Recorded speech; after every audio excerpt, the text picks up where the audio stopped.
So, Arada? Present po, ma'am. Marion? Present po, ma'am. Candelaria? Present po, ma'am. Rubio? Present po. Francisco? Francisco? Gloria? Present po, ma'am. Present po.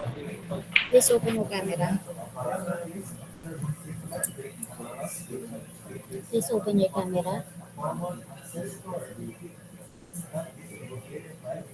Yes, Francisco. Sorry.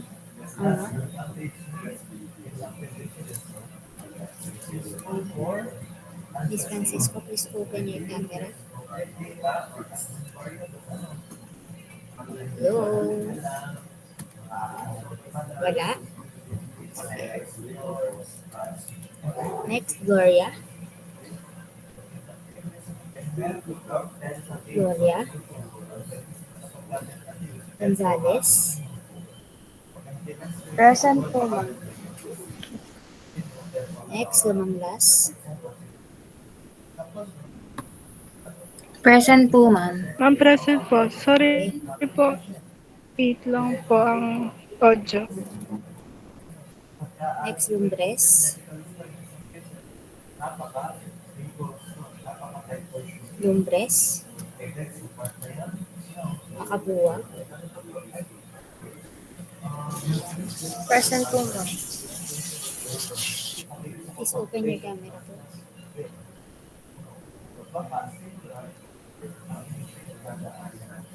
Miss Makabua. Next, Magadia.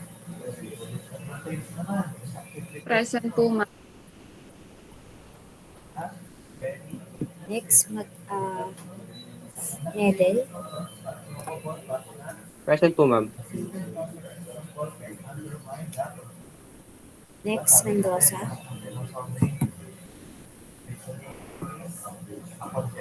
Mendoza. Wala.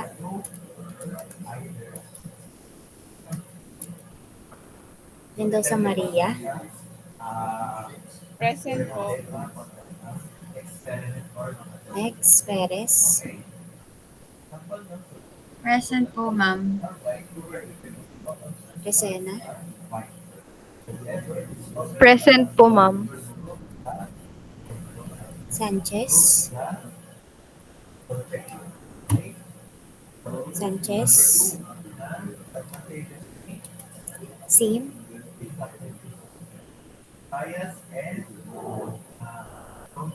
Please open your camera po. Next, Soto. Present po, ma'am. Next, Villanueva. Present, ma'am. Villaruel. Present po, ma'am.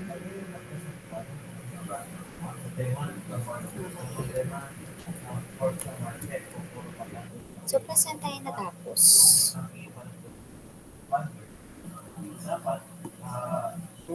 Saan tayo natapos sa ating discussion last time?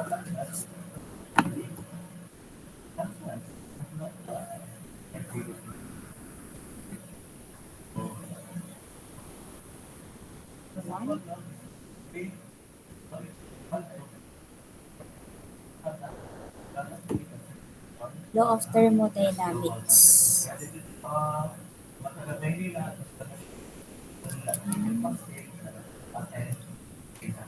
Wait lang.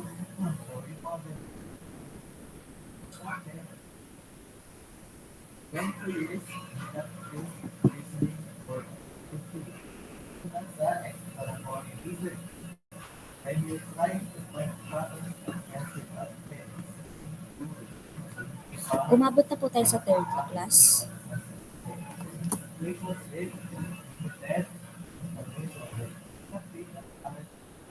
Class, umabot na po tayo sa third law.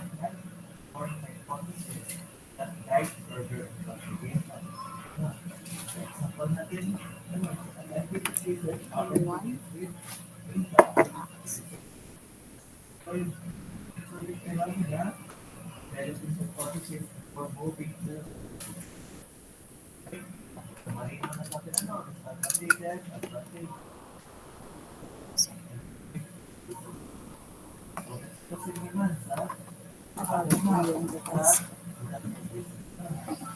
Okay, next topic po tayo. Actually, hindi naman siya really next topic, pero continuation lang po tayo ng ating topics. And then, we'll have discussion problems to be solved.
Wait lang.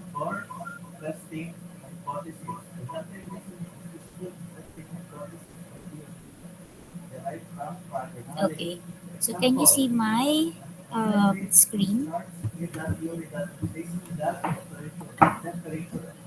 Okay, so we'll just have our continuation in our discussion for thermal physics. So again, we have the changes of phase. So a phase is a distinctive form of a substance, and matter can change among the phases. So we have the four states of matter. We have the solid, liquid, gas, and also the plasma. Actually, if I'm not mistaken, we already have six. Ano po? So what the remaining two po na phase po ni matter?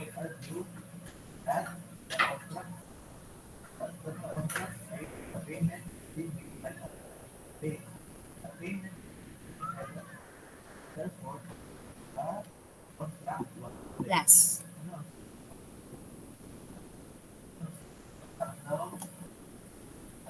Ano pa po kaya yung dalawang phase of matter or state ng matters? Anyone? May I call?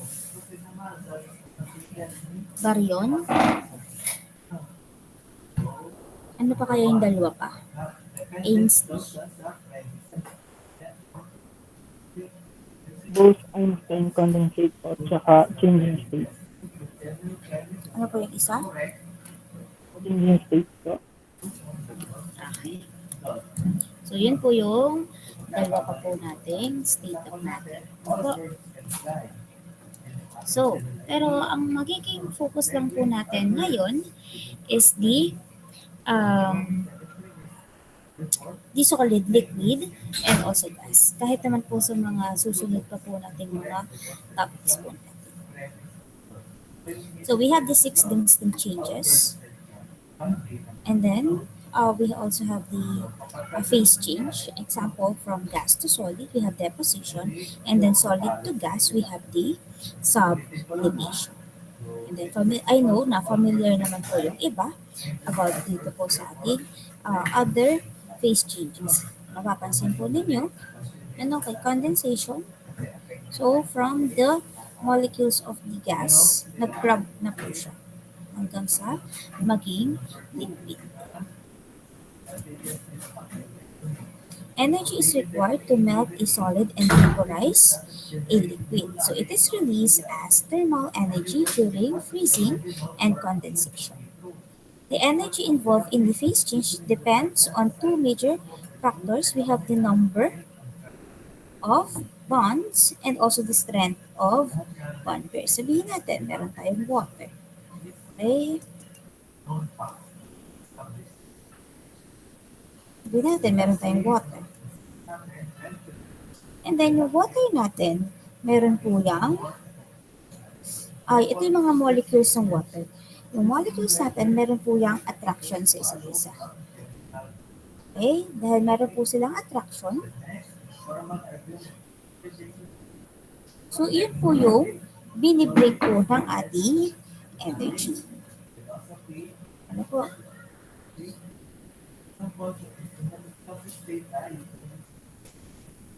So ito yung tinatawag natin mga intermolecular forces of attraction. Kaya mapapansin po ninyo, bakit po kaya yung mga insects, bakit kaya yung mga insects ay nakakatayo po sa ating, natin ito yung insect natin.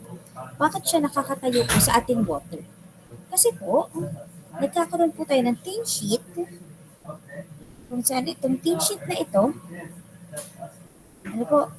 ito po yung sheet na tinatayuan po ng ating insect. Example, kunwari kauulan lang. Diba? Kapag kauulan lang, sabihin natin meron tayong leaf. Then ito yung kanyang branch. Mapapansin nyo class, meron po diyang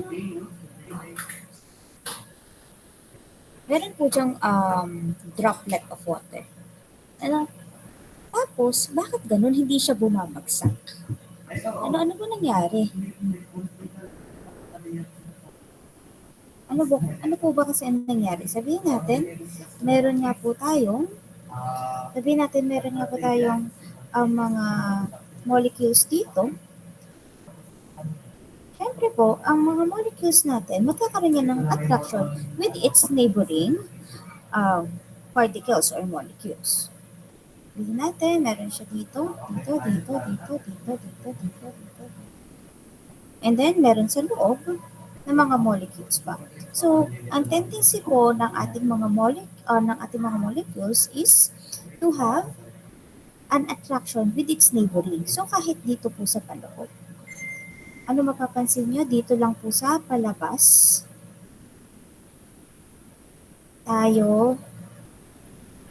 Dito lang tayo sa palabas. Ang wala. Wala tayong attraction. Kaya po, nakaka-create po siya ng thin blanket. Unless po na hawakan ninyo, pag hinawakan mo yan, so masisira na yung formation. Mawawarak na yan ganyan. So, ito po yung sinasabi dito na ang ating energy is nakadepende. Ang ating energy ay nakadepende sa number of bonds. Siyempre, pag dami ng bonds, mas stronger. So, and also the strength of bonds. It depends. Yung ating strength of bonds, it depends on the type of the molecules. Meron tayong ion. So, dito natin mapapasok yung intermolecular forces of attraction. So, meron tayong mga ion. Sabihin natin meron siyang ion. Yung ion natin, alam naman natin na ang ion natin is positive or negative. Kasi yung ion, it carries charges. And then, meron tayong neutral molecule. Sa ating neutral molecule, it doesn't mean it doesn't have charges. Kung maalala po ninyo, ang ating molecule, it is composed of subatomic particles called the electrons and also the protons. So, we have, sabihin natin, meron tayo dito na partially. So, dito na lang. So, partially. And partially negative and also the partially positive. Ibig sabihin lang yan, So dito, mas madami yung negative side and then dito is yung positive side. Kaya po, nagkakaroon po tayo ng attraction. Ano po, kahit isang neutral atom, bakit ganun? Ang water naman po, hindi naman po siya ion. So, paano po siya nagkakaroon ng attraction? Di ba ang attraction natin is between the positive and negative side. Ano po? So, dahil dyan, kaya tayo nagkakaroon ng attraction. Next. Ano naman kapag ito yung tinatawag nating ion dipole interaction. Bakit po dipole? Kasi nga, ito pong ating neutral atom, it has two poles. Hindi ibig sabihin na neutral atom po siya, it doesn't have positive and negative, but it has partially positive and also partially negative side. Next, meron din tayo tinatawag na dipole-dipole. Actually, si ion dipole and also si dipole-dipole is um,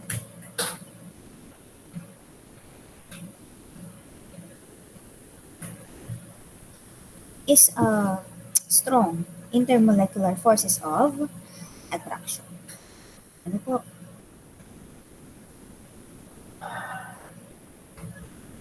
So, ganyan po siya.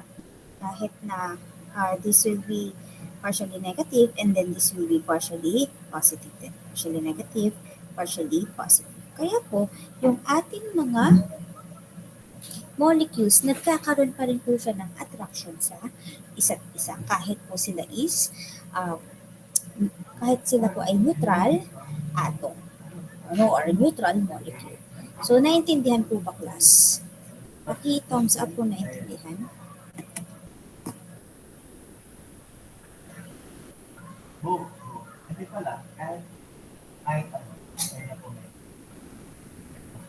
Okay. Energy. The heat required to change the phase of a sample of mass is given by, we have these two formula. Okay, we have Q is equals to M times LF, or the latent heat of fusion. So, this unit is in joules per kilogram or joules per gram. Oh, pwede po yan. And then, we also have the vaporization, latent heat of vaporization. So, same lang din po ang ating unit. So, ginagamit natin si latent heat of fusion. It's either kapag magkakaroon tayo ng melting or freezing. Hindi naman ibig sabihin na meron tayong melting lang, pero hindi na natin gagamitin sa fusion. And also for vaporization. Ay, may condensation. So, ano ang latent heat for condensation? So, we will still use the latent heat of vaporization because it is the counterpart of condensation. And then, this depends, the latent heat of vaporization and the latent heat of fusion depends on the material. That's why we have the constants. Actually, ito po ay makikita po ninyo sa mga makikita niyo po sa pen.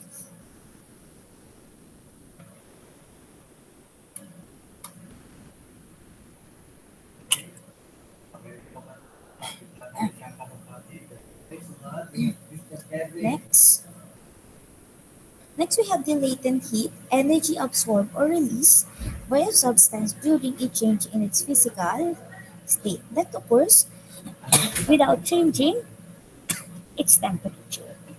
Ibig sabihin, itong heat na to, ito yung na-absorb or nare-release para po magkaroon po tayo ng phase change. Okay? And then, tatandaan ninyo, hindi po nababago ang ating temperature. And then, latent heat of coefficient, so they are latent or hidden.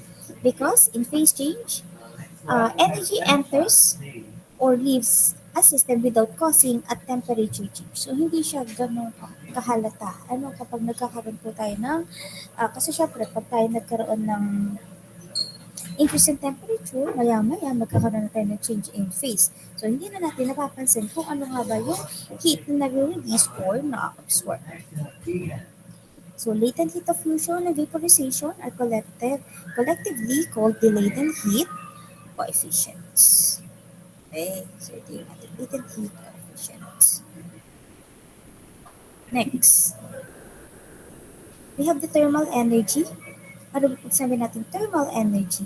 So, it is the energy required to partially overcome the attractive forces between molecules in a solid to form a liquid. So, that same energy must be removed for freezing to take place. Okay? So, sinasabi lang po dito.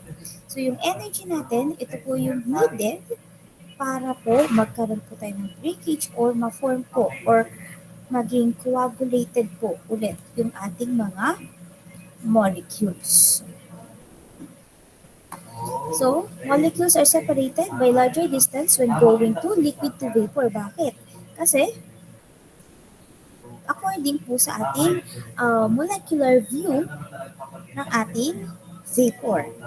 So, dahil po dyan, it will require significant energy to overcome the molecular attraction. This only means that, so para po mas lumuang po or mas maging larger yung ating distances, you need more energy. Unlike po from solid to liquid. Okay. E di lalo na kapag from solid to gas. Mas larger po yung ating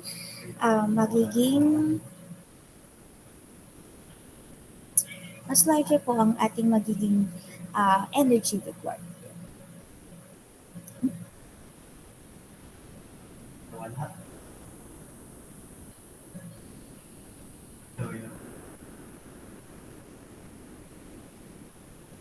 Next, phase change diagram. So, mapapansin natin.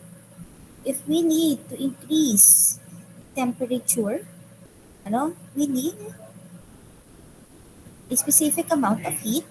And then, if we need to change the phase, mapapansin nyo?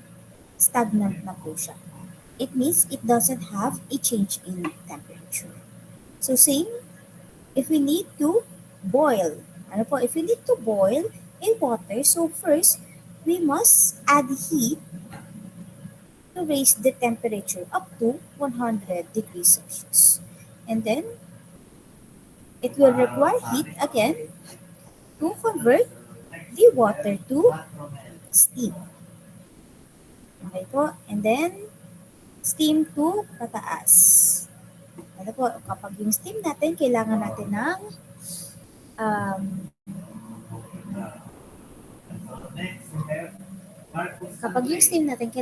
ng specific temperature. So, makiki-heart reaction kung naintindihan.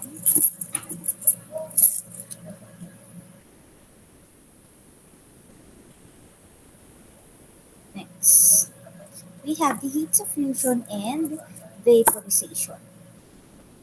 Okay?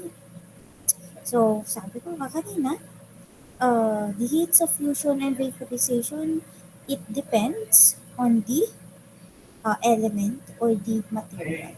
So, ito po yung mga samples natin.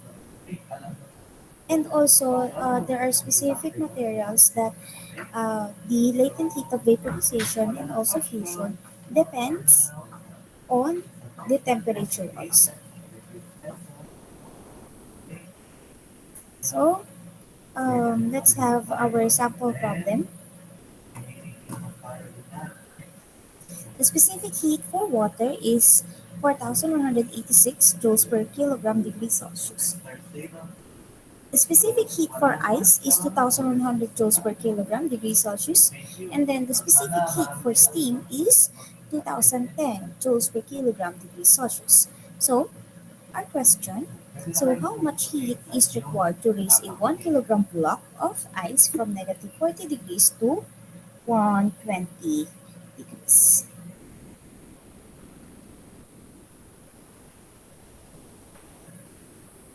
So let's try solving this problem.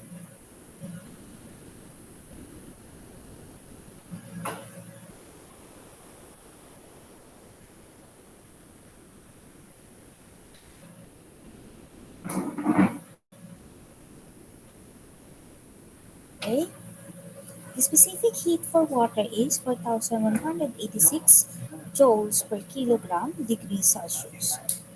For water, Cp of water is 4186 joules per kilogram degrees Celsius. And then the specific heat for ice, naman, is 2100 joules per kilogram degrees Celsius. And then the specific heat for steam or the water vapor is 2010 joules per kilogram degrees Celsius. Ano mapapansin niyo, class? So, kapag sabi natin specific heat, this is the heat needed to raise the temperature. Kaya po siya is naka per degrees Celsius. Then next. So, how much heat is needed daw to raise a 1 kilogram block? So, M is equals to 1 kilogram from negative 40 degrees Celsius to 100. So, from negative 40 degrees Celsius to 120 degrees Celsius. Okay?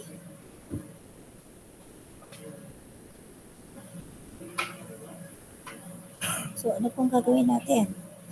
Meron po tayong ice, and then gagawin po natin siyang 120 degrees Celsius, meaning nasa phase na po siya ng steam. Okay, so ibig sabihin, from ice, we must raise the temperature muna. Ano? So, negative 40 degrees Celsius.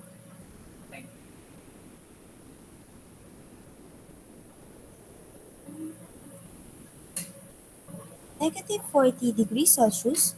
So, kung papunta siya sa steam, kailangan maging water po siya. Ano? So, ice to water. So, ano bang temperature kung saan nagme-melt ang ating ice? So, at 0 degrees Celsius. So, negative 40 degrees Celsius to 0 degrees Celsius. Since nasa 0 degrees Celsius na siya, so, at this point, naging liquid na siya, and then, na-convert na po siya to water. So, naka-convert po siya kay water. Sabihin natin na ice.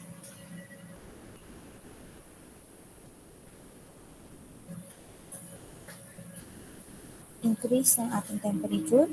And then, from ice to water, meron po tayong heat na kukunin. Next, so wala po yung temperature change. So dito, ang gagamitin natin is mCp delta T. How about dito? Nagkaroon na po tayo ng phase change. Diba dito, sabi ko, increase in temperature. Dito naman, phase change. Meaning, ang gagamitin natin formula is Q is equals to M L F. Next. So, sunod naman, kailangan di ba natin siya maging steam? So, ibig sabihin, we need to raise the temperature again. So, from water, we must increase again the temperature from 0 degrees Celsius to 100 degrees Celsius. That's why our Q will be Q is equal to mCp delta T. Next.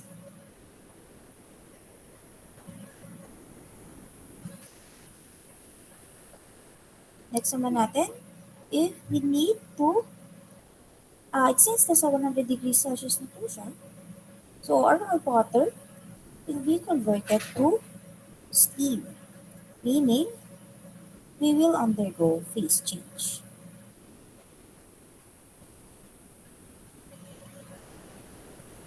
which means Q is equals to MLB.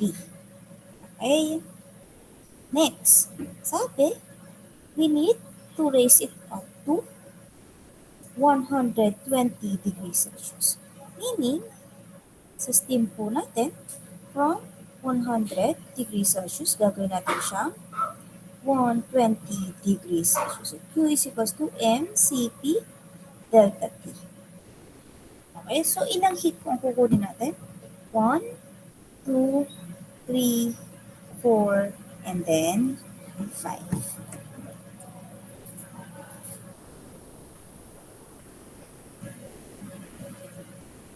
Okay, naintindihan po? Okay, please paki-thumbs up kung naintindihan.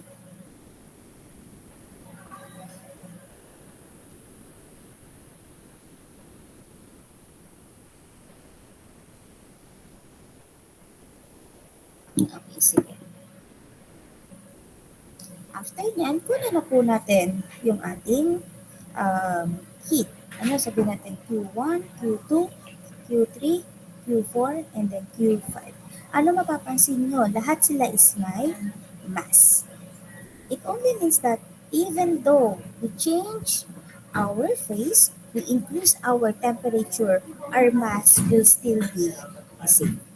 Okay, we'll always use the given mass, which is 1 kilogram.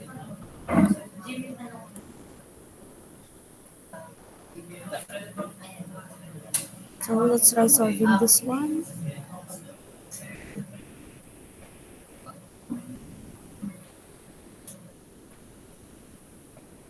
So let's solve first for Q1.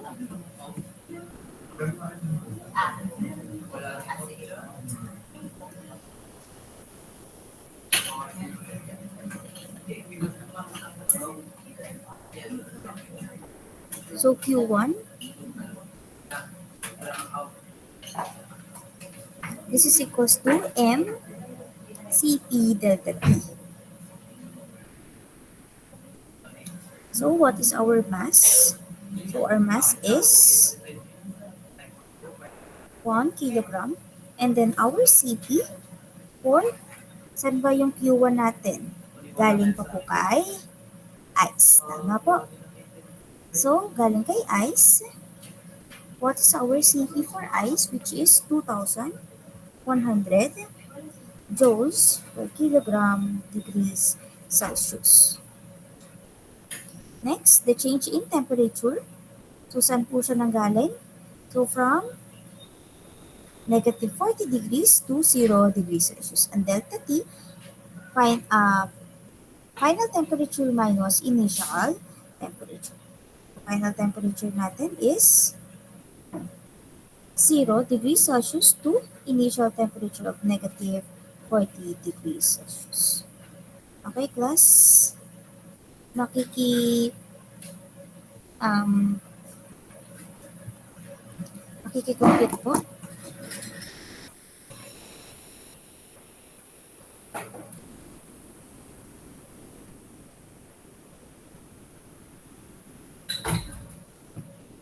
Pakitype po sa chat box. 84,000 joules. Next, for our Q2, as you can see here, Qt is mass times the latent heat of fusion. So, 1 kilogram times the latent heat of fusion. Ano ba ang latent heat of fusion natin for water?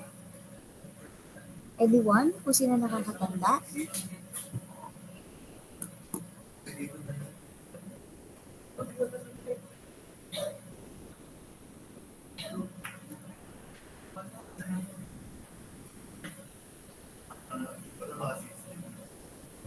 Ano po latent heat of fusion po natin?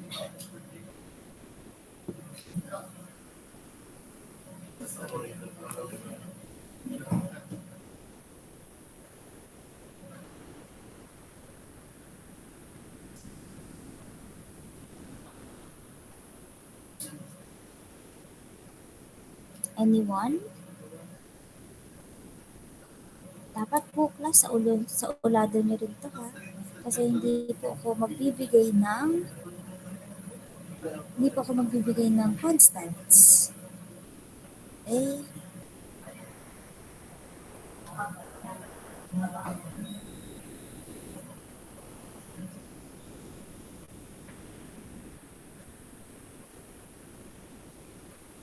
Ang papatandaan ko lang naman ay kay water. Okay po. So, tandaan na po natin ang specific heat and latent heat for water.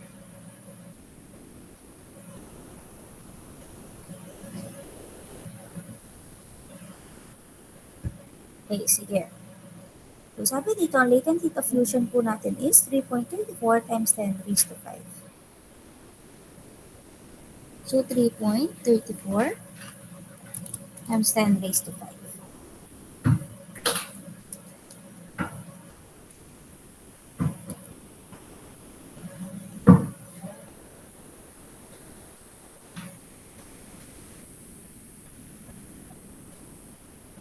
Three point 34 times 10 raised to 5. And then, tatandaan lagi class ang unit, joules per kilogram. So, this will be, cancel C, joule, as a kilogram, 3.24 times 10 raised to 5 joules. Next, for our Q3. Ang Q3 po natin, so water, in-increase ulit po natin siya to 100 degrees Celsius naman po. So, Q is equals to mCp delta T or mc delta T. What is our mass? 1 kilogram times C. What is our C?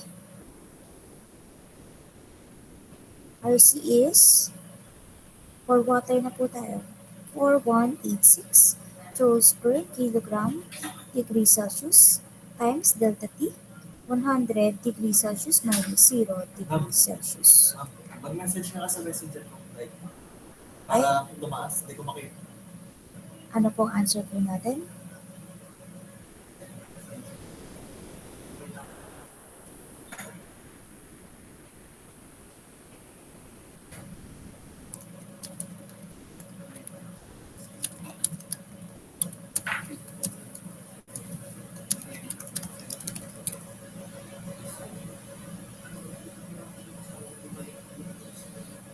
So, our answer is 4186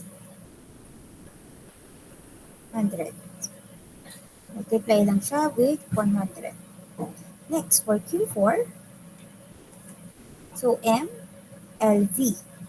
So, 1 kilogram times 2.256 times 10 raised to 6 na po siya. Bakit?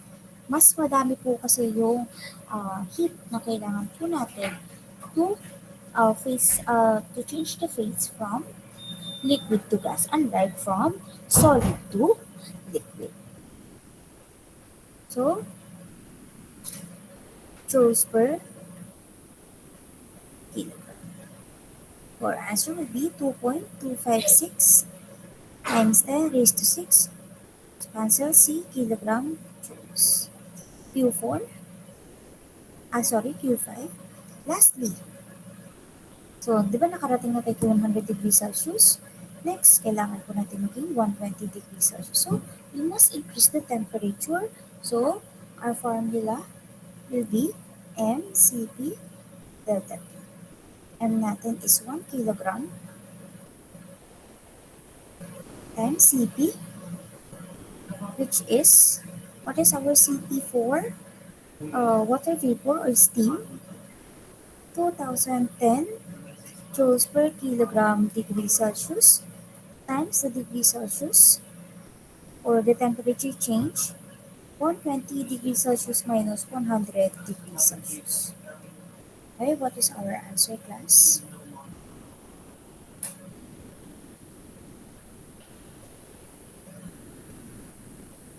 $40,200. 40,200 joules. So, our total temperature heat to convert water or the ice to steam from negative 40 degrees Celsius to 120 degrees Celsius is, so we'll just add all the computed steam, computed heat.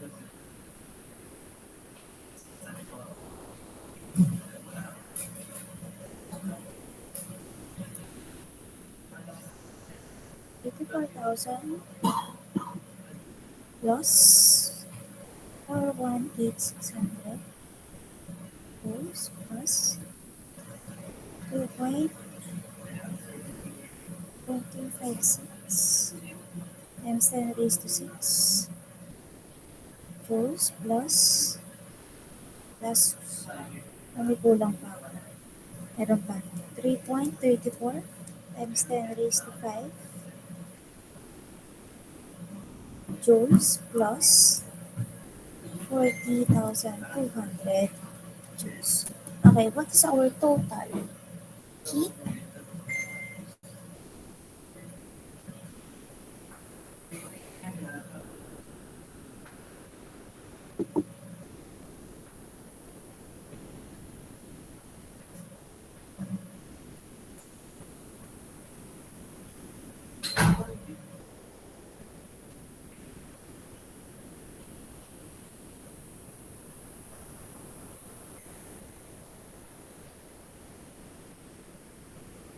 So, our answer will be 31320.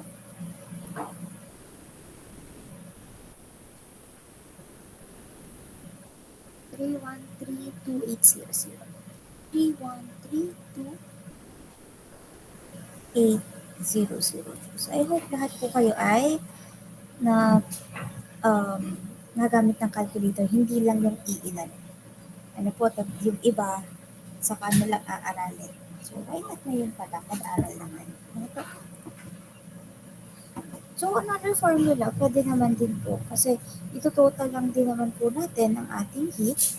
Ano, QT is equals to, diba, Q1 plus Q2 plus Q3 plus Q4 plus Q5. So, this will be equal to MCP delta T plus MLF plus MCP delta T ulit plus MLV plus MCP delta T. So, pwede naman po natin i-direction. Wala din ang problema. Basta wag lang po kayo dito. And then, ilalabas lang natin si M. CP delta T plus LF plus CP delta T plus LV plus CP delta T. Pwede rin po ito. Ano po?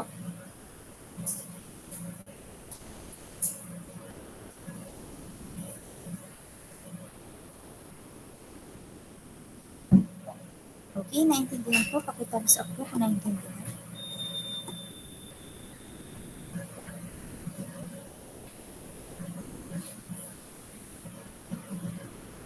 Okay, next.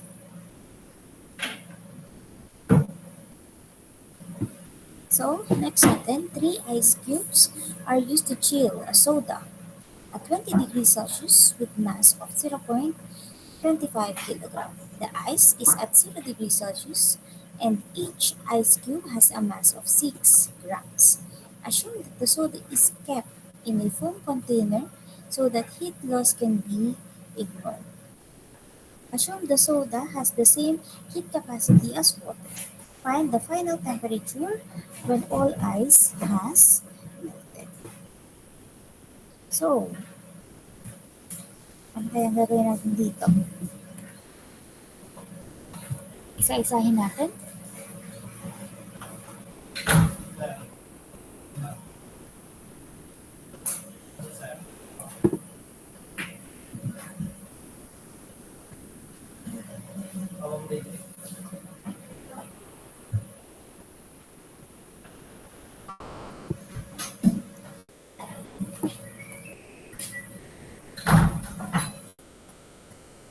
Sabi dito,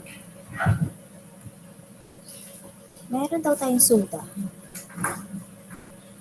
By which, yung soda natin is naka 20 degrees Celsius. And then, yung soda natin, it has 0.25 kilogram. The ice is at 0 degrees Celsius and each ice cube, sabi natin, may ice cube po tayo. Ang lalaki ng ice cube natin. So, tatlo yan.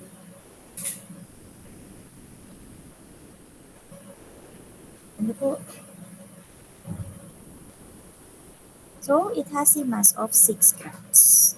Assume the soda is kept in foam container that the heat loss can be ignored. So, assume the soda has the same heat capacity as water. So, find the final temperature when all ice has melted. So, syempre, nilagay po natin dito, kasi yung ice cube natin, this is used to chill nga daw po yung ating soda. And then, assume natin na dahil i-chill niya po yung soda, meaning, si ating heat from soda, it will give off. Ano po? And then, ang tatanggap po ng ating heat ay si ice. So, ang nag-give ng ating heat ay si soda, so negative Q. And then, ang heat ni ice, so siya yung tumanggap, ano kaya nga nag-melt. So, it will be positive. Ice cubes. Sabi natin water.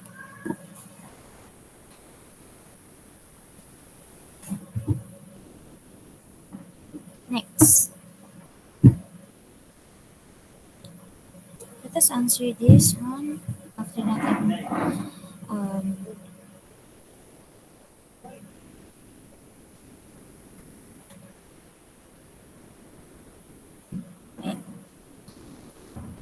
after natin ma-comprehend ano nga ba yung nangyari dito sa problem. So now let us just solve this problem. So sabi nga natin, negative Q ni soda is equal to Q ni H2O. Sabihin natin, after po nila magkaroon ng contact with each other, so nagkaroon po sila ng thermal equilibrium. Ano? So, ibig sabihin,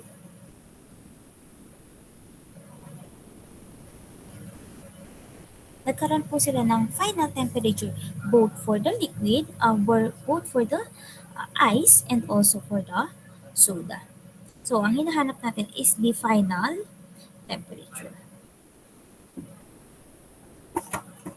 So, what should we do? Negative Q ni soda, negative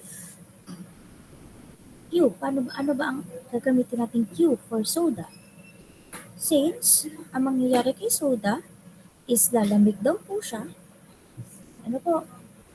So, sabihin natin, magkakaroon po tayo ng temperature change. So, gagamitin natin is negative M Cp delta T is equals to next. Si atin naman pong si ice, syempre tumanggap po siya ng heat, meaning it will change its temperature.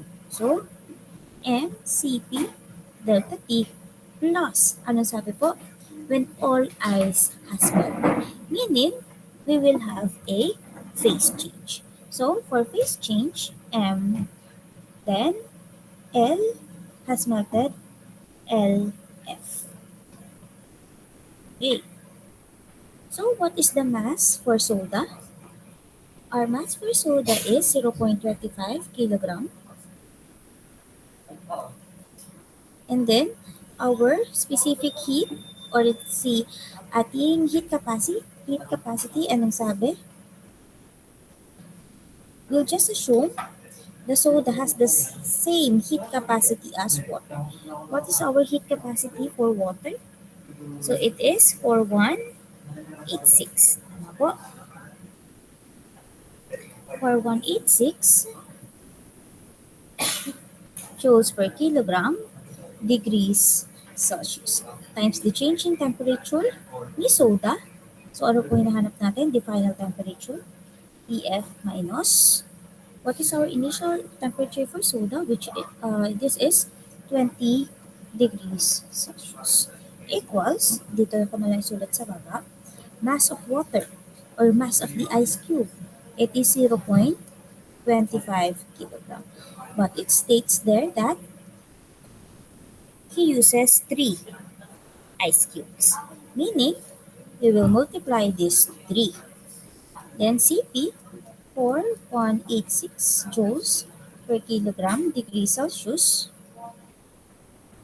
times the delta T, which is, so the ice has 0 degrees Celsius.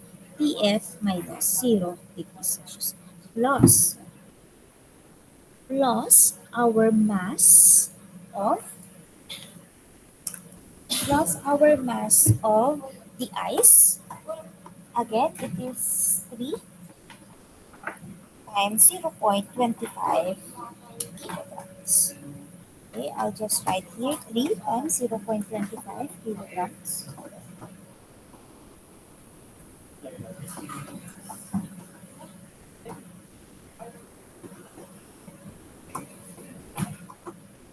Wait lang, nasa.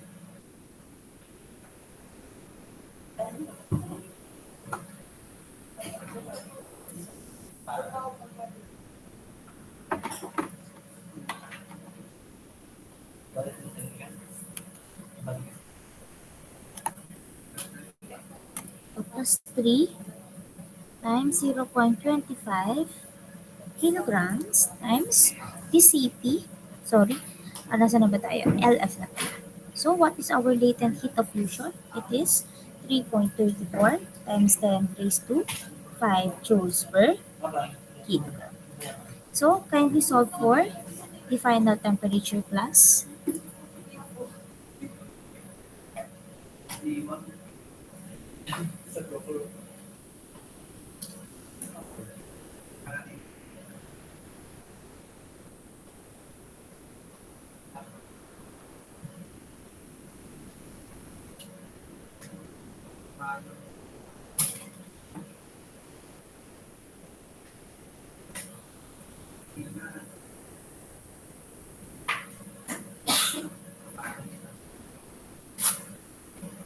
So, what is our final temperature?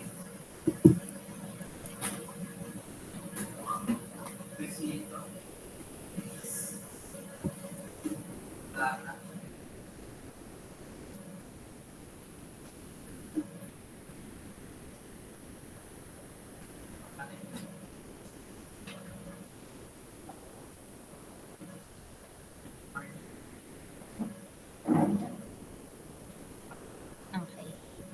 So, plus.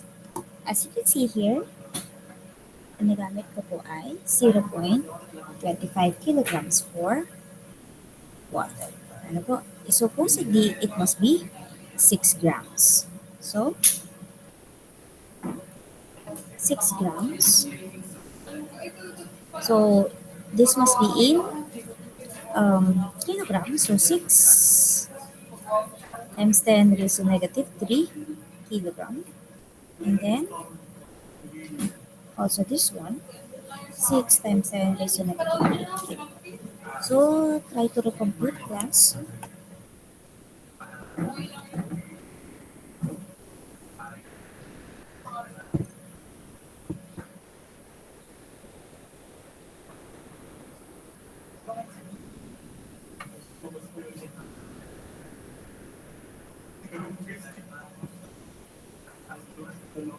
So, it will be 13.29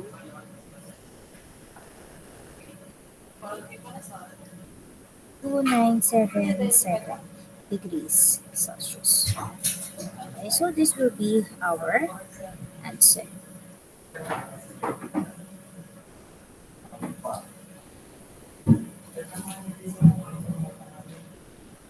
Okay. Oh, makiki-thumbs up po kung naintindihan.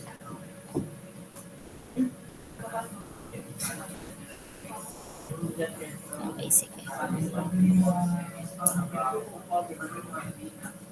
Next. What mass of steam at 130 degrees Celsius must be condensed into a 0.1 kilogram glass cup to warm the cup and the 0.2 kilogram of water it contains from 20 degrees Celsius to 50 degrees Celsius. So sabihin natin, meron tayong glass cup which is 0.1 kilogram, and then meron the water inside of it which is 0.2 kilogram, by which After daw po, magkaroon po ng steam, which is 130 degrees Celsius, nagkaroon po tayo ng increase in temperature from 20 degrees Celsius to 50 degrees Celsius. Okay? So, sino po ang tumanggap ng heat? Is it the steam or the glass cup and water? Pakitay po sa chat box.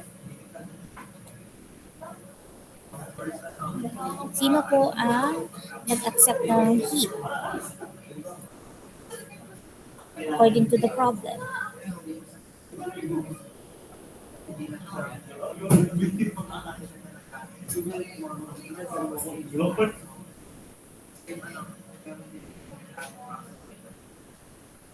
Anyone?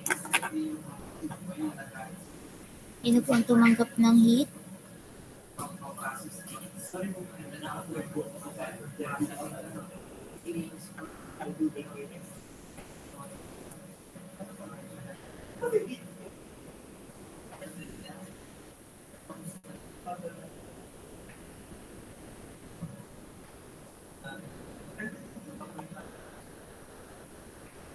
Class?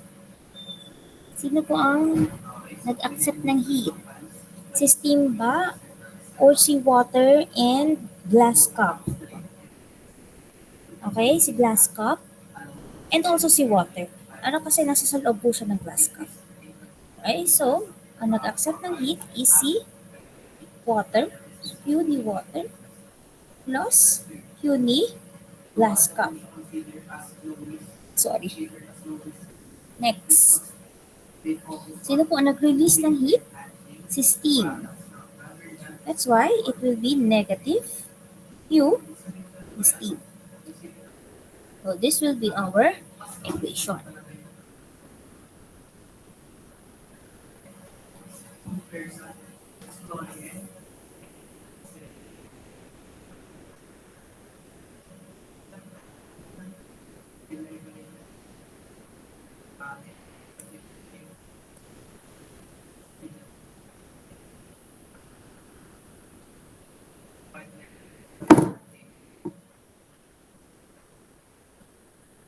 So, let's compute.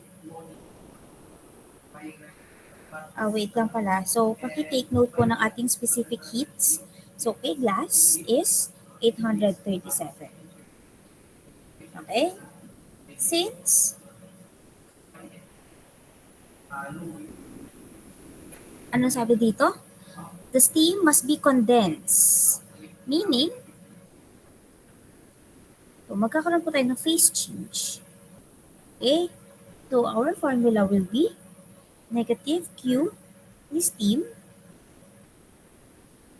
So, this will be negative M. Tama ba? Negative MCP.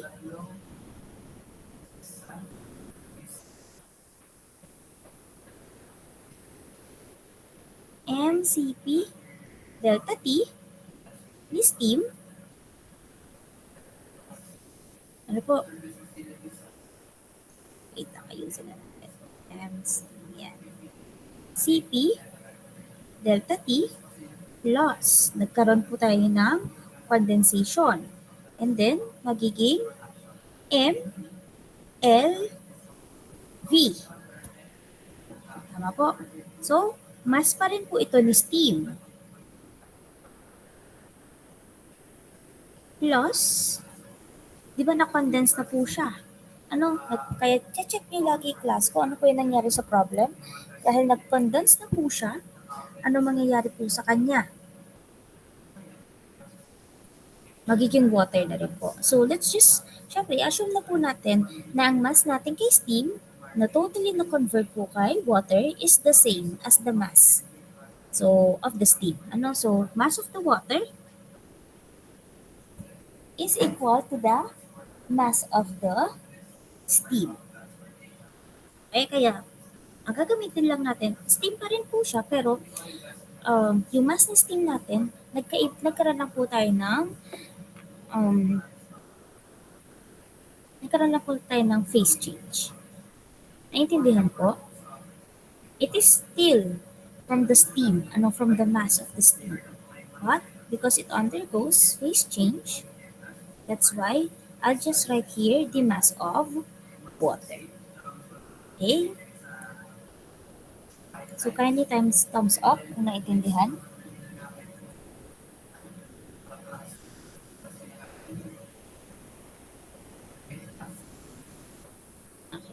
And then, we will also have Cp delta T. Why? Because from 130 degrees Celsius, and then from 130 degrees Celsius in 100 degrees Celsius, and then nag-undergo siya ng phase change. After that, saan po siya, ano po yung final temperature po natin? So,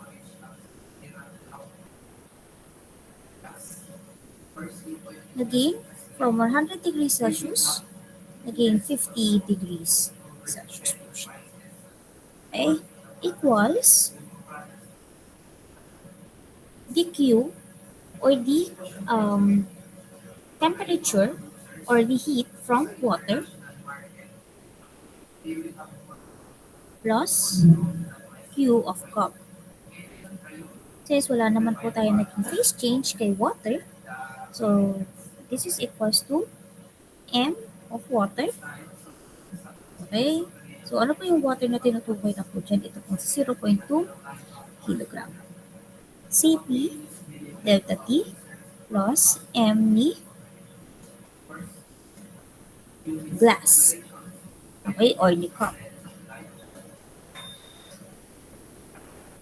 So Cp delta T.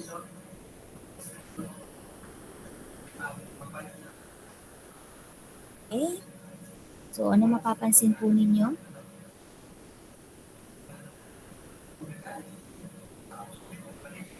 So, dito po, kay ating steam, nag-release po siya. Meaning, all of this is negative. Okay? Naintindihan po? Sige. Now, let's just substitute our given to the equation. So, negative, mass to steam. What is our mass of steam? Ito yung hinahanap. Times Cp. What is our Cp for steam? It is 2010 joules per kilogram degree Celsius. And then, ano pong delta T po natin? So, nagsimula po siya kay 100 degrees Celsius to 100. So, 100 degrees Celsius minus 130 degrees Celsius. Plus, the mass of steam, ulit. So, ulit ang hinahanap natin. After that, the latent heat of vaporization. Pero, ang nangyari, condensation na po siya. Okay? So, ang gagawin lang po natin siyang negative. Negative 2.256 times 10 raised to 6 joules per kilogram. Plus, the mass of H2O, or gawin na rin natin siyang mass of steam kasi para-paras na naman po yung hinahanap natin na mass of steam. Though, in liquid form na po siya, pero same pa rin naman po siya na nanggaling po sa steam. Times the Cp of steam.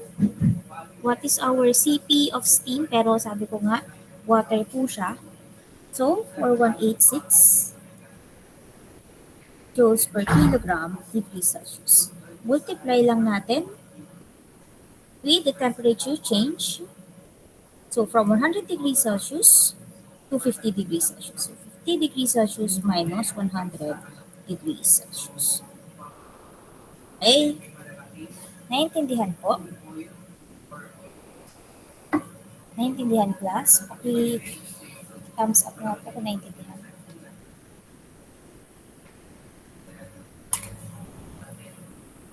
Sige. Equals the mass of H2O, which is 0.2 kilogram, times the Cp, which is, ano po ang Cp ni H2O? 4186 joules per kilogram degrees Celsius, times the change in temperature, which is, so, sabi, from 50 minus 50, from 20 to 50. So, 50 degrees Celsius minus 20 degrees Celsius plus 0.1 kilogram ni glass cup. And then, ano po ang ating CP ni glass? Kanina, sabi is 837 joules per kilogram degrees Celsius. Then, the change in temperature. So, same lang din po. Kasi nasa iisa lang naman po sila na cup. Ano? Assume na natin na same po yung ating temperature change from water and oil. So, 50 degrees Celsius minus 20 degrees Celsius. And then kindly compute for the mass of steel.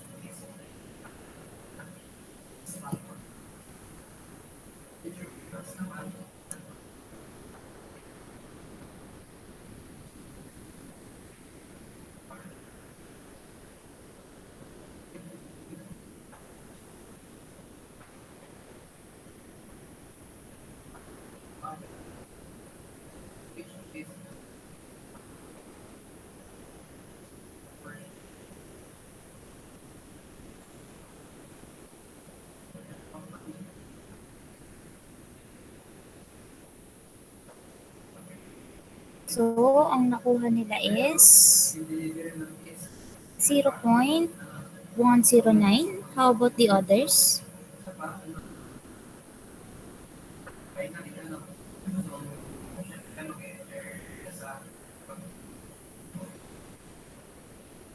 How about the others?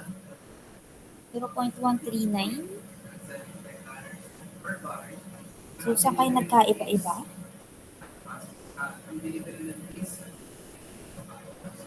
Zero point 109.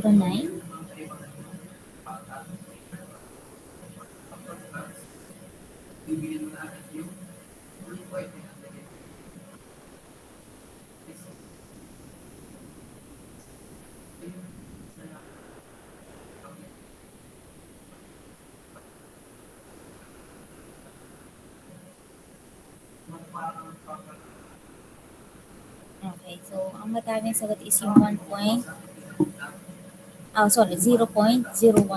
So 0.0109 kilogram. So this is our final answer. Okay, so ganun lang po ulit plus, sino yung nag-release, sino yung tumanggap. Kailangan po kasing magkaroon po tayo ng negative o yung ating sign convention. And then, isa-isahin nyo lang yung nasa problem. Okay, nag-increase ng temperature, may na-condense. So, pag nag-increase ng temperature, MCP delta T.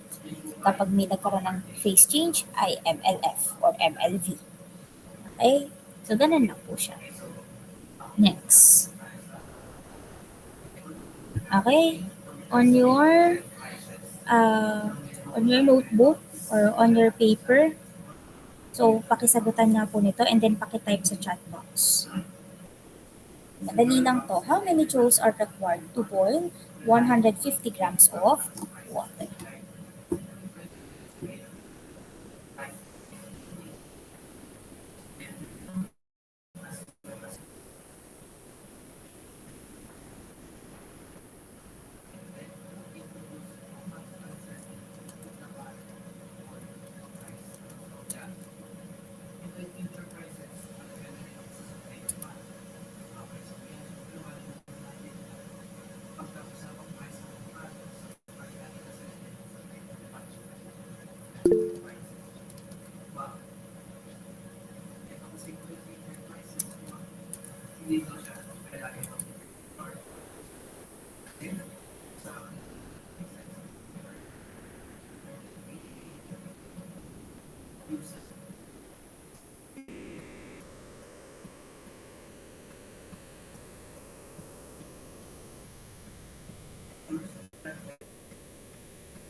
How about the others? Ano po kayang answer nila?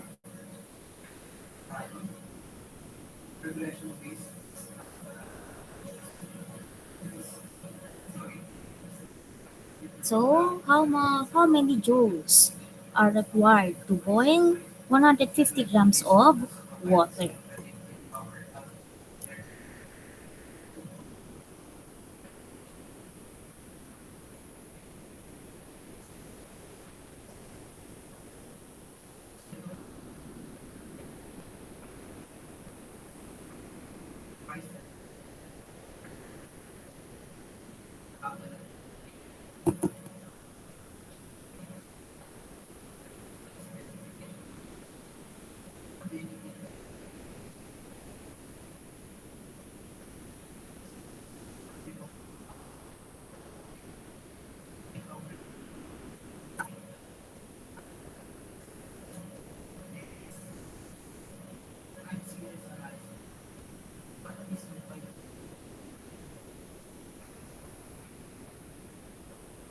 Okay? Anyone? Sino po gusto mag-explain?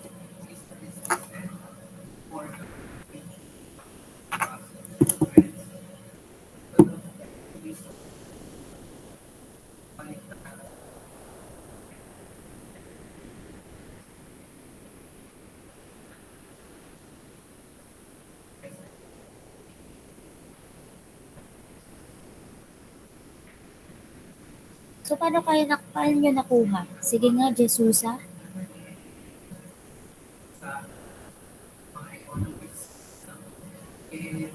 Po, ma'am, rinig po ba?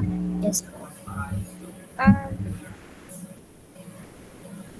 ang ginawa ko grams po ng water is kinonvert ko muna po into kilogram. Naging 0.15 po. Then, i-multiply gamit pong formula na MCQ delta T. Minultiply ko po yung 0.15 sa TP ng water po na 4186 po. Then, minultiply ko po sa change in temperature na 100 degrees Celsius to 0 po. Bakit nagkaroon tayo ng change in temperature? Dahil po, ang hinahanap ko ay required po to boil the 150 grams of water po. Okay, sige. Thank you. Ayan. So, mapapansin niyo class, ang sabi dito, how many joules are required to boil? Di ba? Pag nagkaroon tayo ng boiling, this means magkakaroon tayo ng phase change. Right? So, wala ding in-indicate na nagkaroon tayo ng temperature rise or temperature drop or temperature change.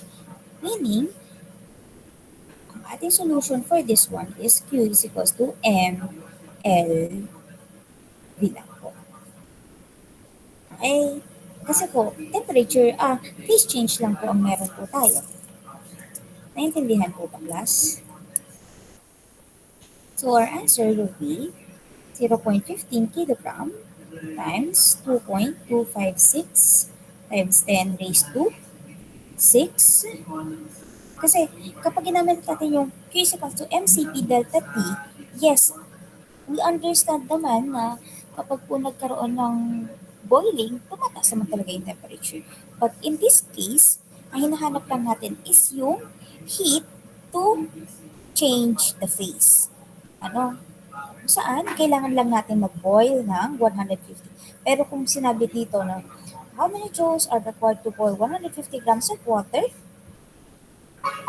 from negative 40 degrees Celsius. Sabi natin, from 40 degrees Celsius. Ayan. Gagamitin mo si MCP delta T and also si MLV. Okay, kasi nakalagay dito is well. Since wala namang nakasulat na from 40 degrees or from a certain temperature, so ito lang po ang gagamitin. Joules per kilo. Okay, what will be our answer, class? So it will be 338400.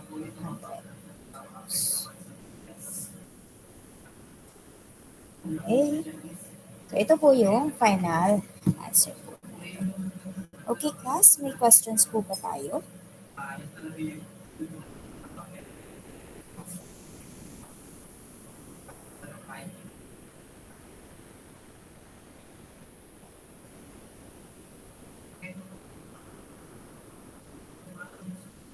Okay po tayo? Sige, since okay na tayo, so hanggang dito na lang po muna tayo and then continue na lang natin ang ating lesson by